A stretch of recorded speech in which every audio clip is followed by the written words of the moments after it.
कक्षा 10वीं की स्टूडेंट फाइनली आपका विषय गणित का पेपर कंप्लीट हो चुका है। तो इनके जो आंसर है वो हम बताने वाले हैं। तो आपको यहाँ पर ठीक है अपने आंसर यहाँ पर मिला लेना है। तो चलिए आंसर हम यहाँ पर देख लेते हैं। पहले तो आपके आए हैं यहाँ पर 1 में उत्तर।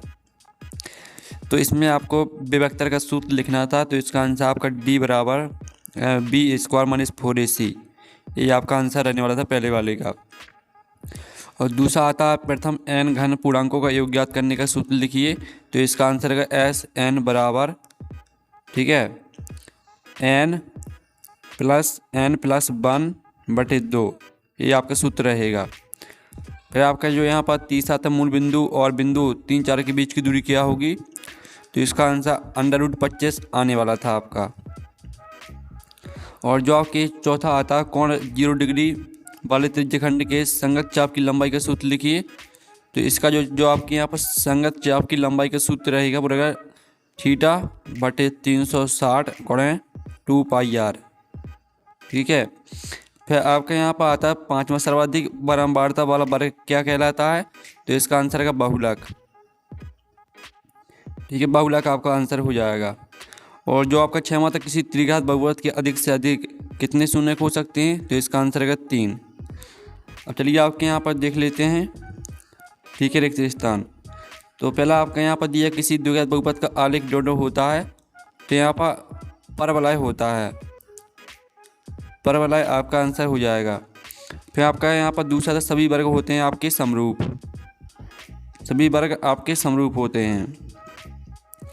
तीसरा आता समांतर श्रेणी 12, 7, 2, -3 का सर्वांतर।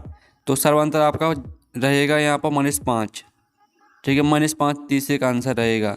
चौथा आता एक असंभव घटना की प्रायिकता आपकी 0 होती है। और जो आपके पांचवा था किसी वृत्त की स्पर्श रेखा उसे एक बिंदुओं पर प्रतिच्छेद करती है, एक आपका आंसर रहेगा। और जो छवें का आंसर आपका असंगत रहने वाला था ठीक है। छवें का आंसर आपका असंगत हो जाएगा। फिर आप यहाँ पर देख लीजिए आपकी सही जोड़ियाँ आती हैं। तो सही जोड़ी मैच कर लेते हैं। पहली आपको जो मैच करनी है ठीक है स्टूडेंट, पहले आपको cos थीटा से मैच कर देना है। और जो दूसरी है आपकी sec थीटा cos थीटा, तो इसको आपको 1 से मैच कर देना है। और जो आपकी थी cot 30 डिग्री, तो इसको आपको √3 से मैच कर देना है। और शंकु का आयतन आपका होता है यहाँ पर ठीक है 1/3 πr²h। और जो आपके बेलन का आयतन होता है πr²h। और जो आपके अर्धगोले का आयतन, तो अर्धगोले का आयतन होता है आपका 2/3 πr3 ठीक है। इस तरह से आपकी सही जोड़ी के आंसर रहेंगे। फिर आपके यहाँ पर सही विकल्प देख लेते हैं। 96 और 15 का आपको LCM बताना था। तो इसका आंसर आपका रहने वाला था क्या ठीक है 30, आपका 30 डी राइट आंसर रहने वाला था। दूसरे में आपका यहाँ पर रहने वाला था ठीक कोई भी हल नहीं होगा, C राइट आंसर। और जो तीसरा दिया गया है जिसमें अल्फा प्लस बीटा का मान आपको बताना है, तो अल्फा प्लस बीटा का मान आपका यहाँ पर हो जाएगा -B/A। और जो आपका यहाँ पर चौथा आता द्विघात समीकरण के विभक्तर का मान होगा। तो इस जो आपका चौथे का आंसर रहेगा वो आपका -8 रहने वाला था, B राइट आंसर। और जो पाँचवा है पाँचवीं का राइट आंसर आपके यहाँ पर हो जाएगा ठीक है स्टूडेंट।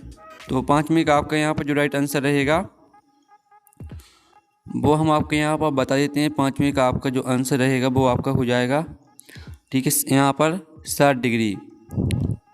और आपका यहाँ पर छवें का C राइट आंसर रहेगा, सॉरी छवें का आपका D राइट आंसर रहेगा ठीक है। और साथ ही आपकी जो सत्ता है वो भी हम यहाँ पर देख लेते हैं आपके ठीक है। जो सत्ता हैं वो आपके कहाँ गए हैं ठीक है। सत्ता भी आपके देखेंगे हम यहाँ पर। तो स्टूडेंट जो आपके यहाँ पर सत्ता है ना वो A रहे ठीक है। तो पहला आपका यहाँ पर हो जाएगा ठीक है पहला आपका असत्य रहेगा, पहला आपका असत्य रहेगा, दूसरा आपका सत्य रहेगा, तीसरा आपका असत्य रहेगा, चौथा सत्य रहेगा, पांचवा भी सत्य और छठवां आपका सत्य ठीक है। इस तरह से आपके सत्य रहेंगे। इस तरह से आपके ऑब्जेक्ट के आंसर हमने बता दिए हैं। क्वेश्चन के आंसर आपको टेलीग्राम में मिल जाएंगे। तो हम नेक्स्ट वीडियो में मिलते हैं। Thanks for watching.